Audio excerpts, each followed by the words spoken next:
Olá, o meu nome é Mário Redondo e interpreto o Bispo de Leiria em Fátima Ópera Rock, o musical de Filipe Laféria. Neste podcast vou dar-vos a conhecer cada um dos elementos do enorme elenco deste espetáculo estreado em dezembro de 2024. Bem-vindos ao Confessionário do Sr. Bispo. Então, estamos aqui com Jonas Cardoso, no seu camarim do Fátima. Jonas... Olá, Mário. Tudo bem? Está tudo. Então, em primeiro lugar, diz-me, o que é que tu fazes aqui no Fátima? Ora, aqui no Fátima faço o jornalista Avelino de Almeida, que foi quem partilhou a notícia daquilo que estava a acontecer para os lados da Cova da Iria por Lisboa, porque antes só saía a comunicação. Estou a tirar os restos da barba. Fazes tudo muito bem. Estou aqui a justificar algum som que possa surgir. Vão surgir, de certeza. Estamos num camarim, num teatro, coisas a acontecer. E neste momento entra Paulo Ferreira no nosso camarim também. Olá. E então, como estava a dizer, este jornalista foi quem espalhou a notícia pelo Jornal do Século, ou seja, levou a Portugal inteiro a notícia que estava sobre aquilo que estava a acontecer na Cova da Iria, que antes só era falado em jornais regionais e religiosos. E também faço um ensemble. Faço parte do grupo de ensemble aqui do musical. O jornalista Avelino de Almeida e ensemble. Muito bem, Jonas. Então, neste podcast intitulado O Confessionário do Bispo... Ai, gosto! A grande pergunta, porque depois tudo nasce daí e tudo vai brotar daí, a grande pergunta é: como é que tu chegaste ao Fátima? Ao espetáculo Fátima? Claro que no teu caso, e nós vamos falar disso, no teu caso tu já és uma presença habitual aqui no Politeama, nos espetáculos do Laféria, és praticamente mobília deste teatro, mas seja como for, tudo o que está para trás faz parte desse teu percurso até chegares aqui ao Fátima. Faz sim, senhor. Conta-me tudo. Então, isto remete para 2006. Antes disso, desculpa interromper. À vontade. Isto é mesmo assim, uma conversa informal. Tu és de onde? Eu sou de Lisboa. Tu és mesmo de Lisboa? Sou mesmo de Lisboa. Assim, os teus pais também já eram de Lisboa? Sim. Também? O meu pai vieram para Lisboa. O meu pai é da Serra da Estrela, ele é de Loriga. E a minha mãe é ali perto também, na costa da Serra da Estrela, mas pertence a Covilhã, que é da Coutada. Muito bem. E portanto eles vieram para Lisboa e tu acabaste por nascer já cá em Lisboa. Já cá nasci eu. Muito bem. E os meus irmãos também, que somos 6 filhos do mesmo pai e da mesma mãe. Eu sou o 6º filho, sou o mais novo. O mais novo. Exatamente. E então, estávamos nós a tentar perceber como é que tu vens aqui parar. Em 2000, eu era, quando vim ver as peças do Filipe anteriormente, eu fiquei muito viciado no My Fair Lady, em 2004, se não estou em erro, quando vim. Eu vim ver pai umas 6 vezes. Que idade tinhas em 2004? E eu lembro-me lá, fazendo contas, 11, 10, 11, já. Tinhas 10, 11 anos e vieste ver, quantas vezes disseste? Pai, 6 vezes. 6 vezes o My Fair Lady. Porque a minha mãe concorria àqueles concursos da rádio para ganhar bilhetes. Então lá íamos nós. Portanto, não havia como comprar. Quer dizer, concorria e ganhava. Então. E ganhava, não era pouco. Uau. E punha, ela tinha um cabaré ali nos Olivais e punha as clientes todas a ligar, todas iam. Mas tudo com bilhetes do concurso. Maravilha. Mas pronto, foi assim. Fiquei viciado e andava a chatear a minha mãe durante muito tempo a dizer: mãe, eu quero fazer parte, eu quero ir para ali, quero fazer parte. Tens que dizer, eles têm que haver o My Fair Lady de 2, eu tenho que ser o filho deles. Era assim, pronto. E lá esqueci. Entretanto, a minha mãe, fomos viver para Alcobaça. Não te esqueças de onde estás. Eu não vou esquecer. Ok. Faltam 5 minutos. Muito bem. Não te esqueças, porque eu queria te perguntar, mas antes desses 10, 11 anos e desse My Fair Lady tão seminal, vamos poder dizer assim, em 2004, tu tinhas alguma relação, nem que fosse como espectador, tu tinhas alguma relação com o teatro? Ou isso foi mesmo um momento tipo inicial, a primeira coisa que te despertou? Não. Ou antes tu já tinhas ou sentias esse impulso? Sentir esse impulso eu não sentia da forma como senti quando vi o My Fair Lady, isso não. Okay. Mas dançava muito no cabaré da minha mãe, punha música para as clientes e dançava. Também era massagista, voluntário, mas cobrava às clientes para pagarem. Eras expressivo, sentias uma certa expressividade artística ou performativa de algum modo já dentro de ti, dentro e a sair cá para fora. Tenho um tio meu que também, sim, muito. Certo. Tenho um tio meu que também me puxava muito, porque ele fazia muita figuração nas novelas e em filmes, não sei o quê, então puxava-me também em miúdo para ir gravar, por exemplo, Os Olhos d'Água, que há dias também te falei, ok. que eu jogava a bola com o Henrique, Carvalho, que fazia o Ernesto na altura. Certo. Mas nunca sentia realmente o que é que estava a fazer, o que é que era aquilo. Simplesmente ia e Certo. gostava, era giro. Era Até ao tal momento em que foste ver o My Fair Lady Exatamente. e de facto Aí- aquilo mexeu contigo de aquilo uma maneira mexeu um bocadinho diferente. mesmo. O subir o pano, o cheiro, não sei o que, aquilo. Ui! E então vamos voltar para onde tu estavas, que desculpa ter-te interrompido, vontade. estavas a dizer que mudaram-se para Alcobaça. Fomos para Alcobaça por motivos pessoais e nessa altura a minha mãe e a minha irmã tinham lá um salão em Turquel e a minha mãe ia comprar sempre revistas para as clientes para terem no salão. E numa delas aparece uma audição que o Filipe estava o Filipe à Féria estava à procura de 21 crianças para fazer o Música no Coração, Os Filhos do Von Trapp. A minha mãe toca de inscrever-me, a minha sobrinha, que na altura tinha 5 anos, inscreveu-nos e só nos disse, olha, vamos fazer um casting a Lisboa, preparem só uma música qualquer. Os Mas dois. e deixa-me, vou interrompendo, que é para, digamos, para À também vontade. esmiuçar um bocadinho as coisas que vais dizendo. E a tua mãe inscreve-te porque sabe que tu tens essa vontade, não é? E Porque eu tinha chateado muito. Exato, porque tu tinhas picado muitos miolos. E já tinha também esquecido, Eu quero ir para entretanto, ali, eu quero ir para exatamente. ali, eu quero fazer, eu quero fazer. E era para aqui especificamente, E a mas tua já mãe tinha esquecido. lembrava-se, ok, mas a tua mãe lembrava-se. E a minha mãe visto. não se esqueceu. E não se esqueceu, muito bem, muito bem. E toca de nos inscrever, de lá e preparem uma música. Desculpa. 2 minutos para o início da segunda parte. Faltam Pausa 2 para Maria. minutos. Muito bem. E ela inscreveu-nos, só disse para preparem uma música, nunca tinha cantado na minha vida, já tinha dançado sim, porque também fazia parte de um grupinho de dança lá em Alcobaça, que era uma coisa muito gira, que era o grupo Vibração, Muito bem. onde dava para eu exteriorizar muita coisa a nível energético, sempre fui muito mexido e era muito giro. E então lá, quando viemos à audição, imensas crianças, meu Deus, estava aqui a volta aos restauradores e pronto, acabei por ficar eu e a minha sobrinha. Éramos tio e sobrinha, foi muito giro, fazíamos de irmãos e ficámos no musical. Porque ela é tua sobrinha, mas não faz assim muita diferença de idade de ti. Ela tinha 5, eu tinha, nessa altura já tinha para aí 13. 12 ou 13, pois. Tínhamos Ok, ali 7 aninhos, mais Tu lembras de que canção é que que preparaste nessa audição? do My Fair Lady. Preparaste mesmo? E foi para casa, vou contar aqui uma à parte, que eu tinha uma preparada sozinho e uma com a Neuza. E cantámos, eu e a Neuza cantámos as duas, levámos o Rei de Roma, Roma a Madrid, que é quando a Elisa do Lidl começa a falar como deve ser, e levámos esse certezinho do My Fair Lady, tal como era, eu era muito viciado no My Fair Lady, e no álbum que o Filipe depois lançou aqui das músicas com a tradução portuguesa. E fizemos, e eu depois ainda tentei cantar sozinho, esqueci-me completamente da letra, porque eu tinha o Carlos Quintas à minha frente, estava lá a Anabel, e aquilo foi uau, né? O Filipe lá à féria, bom, e esqueci-me completamente da letra, mas acho que caímos na graça, porque entretanto o Filipe, já na altura já estávamos em ensaios, sempre que vinha alguém amigo, ele chamava-me a mim e à minha sobrinha, façam lá outra vez a audição, ou seja, estávamos sempre a pedir para repetir, porque ele achou muita graça, se calhar, Ele dois gostou, ficou mesmo miúdos, e impressionado a Neuza com a era audição. muito pequenina mesmo, Pois, era um 5 amor anos, imagina. a fazer aquilo. Ele dizia às pessoas que eles chegaram lá àquela audição e fizeram o My Fair Lady todo. Assim que ele expressava. Foi giro. Acho que foi uma audição que, pelo Feliz. percebi, foi feliz e acho que marcou também, foi interessante. Na altura. E pronto, portanto, a entraste partir para o daí, espetáculo, entrei para o claro. espetáculo, correu muito bem, vivi o sonho completamente, ainda por Portanto, cima numa estamos numa altura agora crítica. em 2006, talvez? 6, 7. 6, 7, Porque exatamente. aquilo ainda foi um Portanto, aninho bem está cedo. agora a fazer quase 20 anos. É verdade. Verdade, Para como o ano tempo faz. passa, não é? Para o ano já E faz. agora, nesta altura, estamos em áudio, não estamos a ver, nesta altura o Jonas abre-me muito os olhos, com um ar um Assustador. bocadinho assustado. Mas é Assustador. verdade, a vida é assim mesmo. Fantástico. É muito, muito interessante. Pronto, desde então. Isso foi a tua entrada, Foi a minha entrada. para este mundo em geral. Ou seja, tu, profissionalmente, obviamente, pelo que eu percebo da tua história, tu profissionalmente não tinhas feito nunca nada. Foi a minha história oficial. Aliás, nem na área artística, nem noutra área qualquer, Sim, como é sim, normal sim. de uma criança de 12, Sim, 13 sim. anos, não é?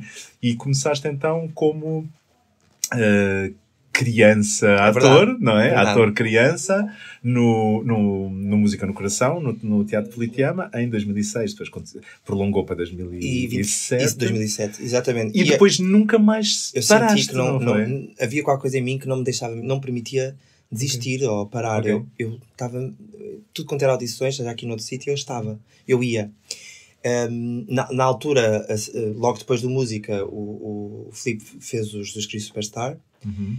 E eu não conseguia sair daqui do teatro, eu vinha ver todos os dias. Eu queria fazer parte, eu não queria mais nada, eu só queria fazer parte. Também não havia propriamente papéis de criança? Não. E por acaso, na altura, o Filipe foi muito cuidadoso, chamou-me à minha mãe e disse, porque eu até à audição do Jesus eu fui, ou seja, bailarinos e não sei o quê. Pois claro, sabe o que fosse, tu querias era participar. Super técnico, e eu estava lá metido, ou seja, louco da cabeça, completamente. Mas pronto, era uma vontade muito grande, maior do que eu. E o Filipe até na altura diz, este é uma peça muito exigente e nós não temos papéis para miúdos, mas não desista, vai fazer aulas, vai fazer não sei o quê. E assim foi. E o que é que aconteceu? A partir daí também, na altura do Jesus, o Filipe tinha aqui na companhia, já andava suspeito a fazer uma preparação para o musical seguinte, que era o West Side Story. Okay. E o Filipe tinha um professor, que era o Miguel Viana, de dança em jazz, clássica e jazz, que vinha cá dar aulas ao elenco, fazer uma preparação física e técnica para o musical seguinte. E eu não sabia disto, mas ele chamou-me uma vez para eu vir também fazer essas aulas. Ele, o Filipe? O Filipe, venha fazer as aulas com o elenco do Jesus, venha. E eu comecei a vir, o professor Miguel Viana também gostou, não sei, da minha atitude, digamos assim, e quis-me levar para a Academia de Dança e levou-me, então comecei também a dançar. Desde a partir então, de agora esta entrevista tem fundo musical, que é ainda mais especial. É verdade. Isto é tudo muito artesanal, isto é tudo muito artesanal e usamos outras palavras também não só acabadas em al. Há uma esperança aqui. Certo. Exatamente. Certo. Pronto, ou seja, mas também... isso vejamos, tu aí tens 14 anos, não é? Portanto, estás a chegar 14, 15, por aí.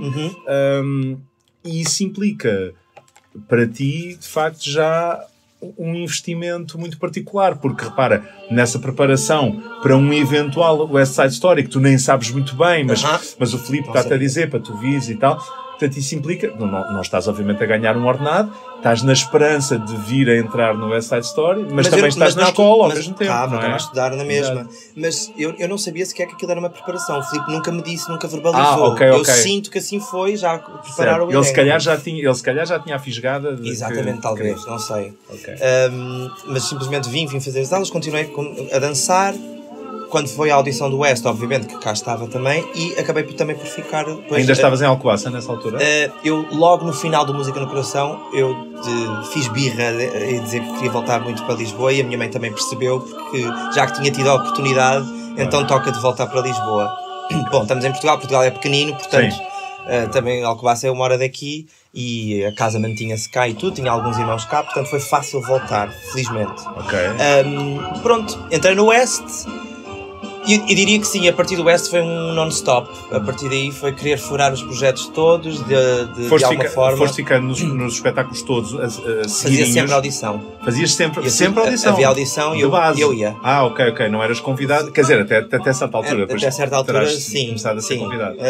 Mas e não só para aqui, para outros projetos também, quando não se sabia muito bem o que é que iria acontecer, eu toco de fazer audições também em outros sítios. E em que momento, porque estás nessa idade muito particular, vamos lá ver se isto fica qualquer coisa de jeito. Eu também acho que sim. Nessa idade, que é uma idade muito charneira, não é? Os 14, 15, 16, por aí, em que momento é que tu sentes que, ok, isto é o que eu quero na vida, isto é o que eu vou ser ator profissional, isto vai ser a minha vida? O que é que tu achas? Voltando um bocadinho atrás, na escola volta. perguntavam sempre aquela pergunta típica: o que é queres ser quando fores grande? Eu nunca soube responder, deixava sempre isso em branco. Eu não sabia, concretamente nunca soube. E nunca, mesmo por exemplo aqui, no início, nunca me caiu a ficha de que eu vou fazer isto para o resto da minha vida. Eu sempre fui um bocadinho carpe diem, mesmo de forma inconsciente, de viver um dia de cada vez, conforme... Gostavas imenso, tu gostavas a fazer e isso era a única coisa que te importava. Não estavas a pensar a longo prazo, ou se isto vai ser a minha vida, ou se não vai ser. Estavas simplesmente... Considero um defeito, de alguma forma, ao mesmo tempo... Uma maneira de ser. Era viver o momento e assim foi. Então eu nunca projetei, eu vou ser isto para o resto da minha vida, vou ser ator, vou... Mas nunca, a dada altura. A dada altura. Foi mais tarde, não é? Foi bem mais tarde. Quando é que tu achas que foi? Foi bem mais tarde. Saltamos para a frente e depois voltamos para trás se for preciso. Eu diria que depois de acabar o secundário, e no secundário já foi assim um bocadinho difícil, tinha boas notas, mas eu queria estar no teatro. Porque já estavas a trabalhar aqui, exato. Claro. E na altura de acabar o secundário, aquele momento em que tu queres escolher, né, um curso superior, o que é que queres ser, o que é que deixas de ser, e aí sim foi que pensei um bocadinho. Na altura eu entrei em Sociologia, queria alguma coisa assim idêntica, e percebi que não. Acho que não é por aqui, não quero ser infeliz, porque comecei a ver as temáticas que eram abordadas.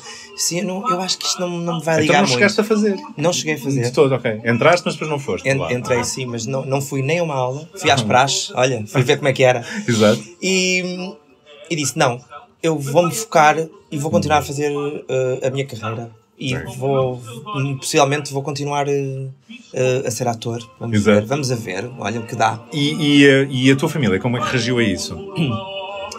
Da parte da minha mãe e dos meus irmãos também, diria. Assim, a família mais próxima, bem, sim, sempre foi uma coisa engraçada. Eu acho que era inevitável, sabes? Sim, eles sentiram que não valia a pena contrariar. Não valia a pena contrariar, porque era isto que me fazia... Certo. Portanto, se não valia a pena contrariar, já agora também apoiamos, não é? Sim, ou seja, sem dúvida. Sentiste apoio? Muito, sim, felizmente sim. Felizmente sim. Sem dúvida. Claro, sempre houve aqueles avisos, olha, convém ter sempre alguma coisa paralela, olha, a estabilidade. Pois, no sentido da vida prática, não é? Mas eu acho que a minha adolescência dura muito tempo, então a estabilidade, o que era isso? Pois. Assim, emocionalmente sempre fui um bocadinho instável. Isto não é isto normal? Hoje um bocadinho mais, amanhã se calhar menos, ou ao contrário. Sim, hoje em dia se calhar é um bocadinho para toda a gente, mas pronto. Então eu nunca vivi muito com esses avisos. Foi, deixa-me palpar terreno, eu vou ao sabor do vento. O que por um lado era interessante, porque sempre que eu sentia que o tapete era-me tirado debaixo dos pés, eu mexia-me. Eu acho que é o normal, é o instinto de sobrevivência. Claro. Eu mexia-me 3 vezes mais. Okay. Se preocupava-me naturalmente, não havia uma preocupação geral. Então acabava por fazer coisas diferentes. Então tu fizeste trabalhos fora do Politeama? Sim. Ok. Na altura também fiz, já foi um bocadinho mais tarde, em 2014, fiz um musical também com o Spring Awakening, o Despertar da Primavera, que foi a abertura da Casa da Criatividade em São João da Madeira. Também fui fazer uma audição e correu bem, e lá fiz esse musical, muito giro por acaso. Vejam. Ou ouçam, é muito giro. E também, entretanto, fiz Gelo, os musicais do Gelo, muito giro. Também fiz uma substituição do Brei e fiz 2 peças com o Joaquim Monchique, o God e o Mais Respeito Sou Tua Mãe. E pronto, e depois pequenos projetos aqui e acolá, uma coisinha mais Mas na verdade, apesar de teres feito coisas fora e tipo audiovisual, por exemplo, fizeste alguma coisa? Muito pouco, dobrava umas músicas de vez em quando para um projeto ou outro. As participações em séries ou novelas e não sei o que, isso nunca te aconteceu? Não, isso nunca foste por aí também? Ok. E sentes esse apelo ou sim, gostava muito de experimentar, sem dúvida. Okay. Mas eu tenho um grave problema com agências ou agentes. Não domino. E não sei, eu estou sempre preocupado com um vínculo ou a gente ouve falar muita coisa, não é? Certo. E não sei muito bem como é que funciona, ou então também ser só mais um é uma coisa que chateia, ou temos a sorte que alguém realmente acredita em nós e então quer e faz um investimento de tempo e manda-nos realmente para sítios específicos.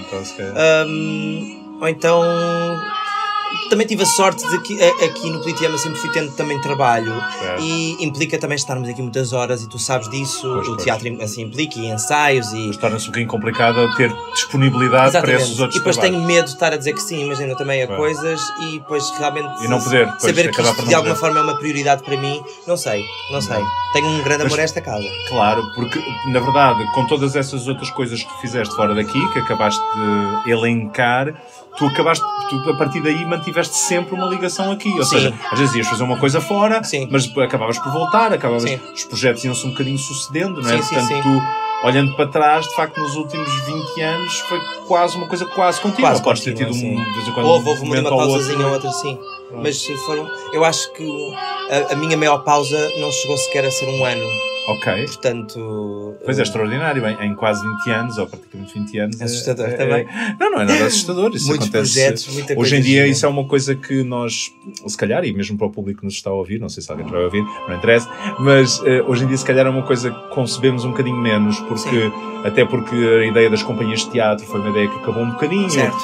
Havia muito e agora há muito pouco, e mesmo as companhias que existem acabam por ser mais coletivos de atores que se juntam ad hoc para fazer uma coisa, mas depois vêm outros e não Exato. sei o quê. Não é nada oficializado. Não é nada oficializado. E, portanto, hoje em dia, se calhar é um bocadinho mais raro Sim. essa ligação de muitos anos com uma mesma companhia. Exato. Mas era uma coisa que existia muito há 30, 40, 50 anos, existia imenso, não é? Não só, e às vezes penso...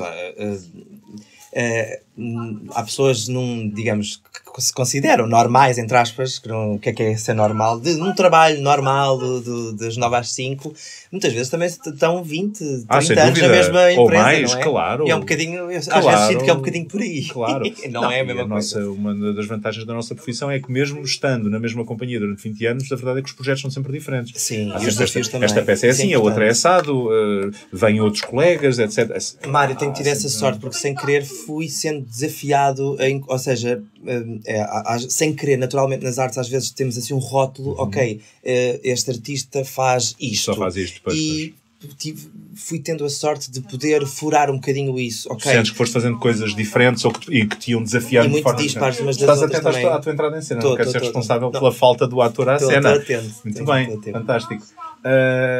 E assim chegaste ao Fátima. E Ou assim... seja, o tempo foi passando, a tua ligação com este teatro foi solidificando e como nós brincávamos no início, neste momento és praticamente parte da mobília deste teatro. És um psiché. És um psiché muito, muito bonito que está aqui num salão de festas deste teatro. Estamos a brincar, claro. Significa, quando chegamos ao Fátima, obviamente já não fazes audição, não é? Portanto, estás numa fase em que o Filipe Laféria te vai dizendo, olha, claro Jonas, no próximo projeto gostaria que estivesse e que fizesse este papel, tenho este papel aqui para si e tal. E, portanto, assim chegaste ao Fátima. É verdade, sim senhor. Sim. Acredito que, pronto, para este papel se calhar não era necessário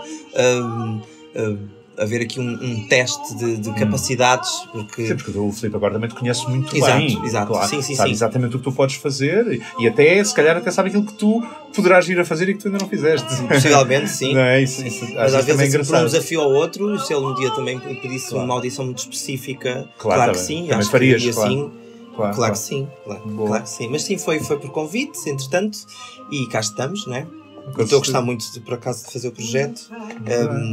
O Avelino é uma coisa fixe de se fazer, mas o ensemble é uma coisa de corpo, de massa em palco, juntamente com o grupo. O ensemble neste espetáculo acho que é muito forte. É sim, senhor, e é muito interessante fazer. Muito bem. Então, e agora que eu estou quase a ir para a cena, pois é. porque a entrevista também já vai longa, enfim, por mim era ainda muito mais longa, porque eu adoro conversar, por mim fazíamos o dobro do tempo, que há sempre muitas histórias, e há muitas das coisas que tu dizes, eu adorava pegar em cada uma delas e ainda falar muito mais. Giro. Mas quererei acabar sempre estas pequenas conversas com a seguinte pergunta: neste espetáculo Fátima, se pudesses, numa situação qualquer louca, não interessa, não precisa ser realista, se pudesses fazer qualquer outro papel neste espetáculo que não o teu, qual é que adoravas fazer? Uma coisa qualquer, qualquer, não é? Olha, na voltava loucura. a ser criança. Sim. E acho que fazia uma Jacinta. Uma Jacinta! Jonas Cardoso Paneirinho. em Jacinta. Ou um paneirinho. Num teatro próximo de si, brevemente. Ou Paneirinho. Ou paneirinho. Nunca se sabe. Mas voltava... O ator criança dentro dele nunca desapareceu. Ai, e que assim continua. Síndrome de Peter Pan. Caríssimo Jonas Cardoso, que assim continues sempre essa criança louca que todos amamos. Assim eu espero. Muito bem. E assim acaba mais um episódio de O Confessionário do Sr. Bispo. Eu fui ao confessionário do Sr. Bispo. E portaste-te muito bem. Sais daqui sem nenhum Ave Maria, sem nenhum Pai Nosso. Obrigado pelo convite, Mário. Muito boa tarde. E assim termina mais um episódio do Confessionário do Sr. Bispo, um podcast informal e artesanal com a melhor banda sonora possível. Os bastidores fervilhantes de Fátima Ópera Rock, às vezes mais barulhentos, às vezes mais silenciosos, muitas vezes caóticos, mas sempre cheios de amor pelo teatro. O meu nome é Mário Redondo e espero-vos brevemente num novo episódio do Confessionário do Sr. Bispo.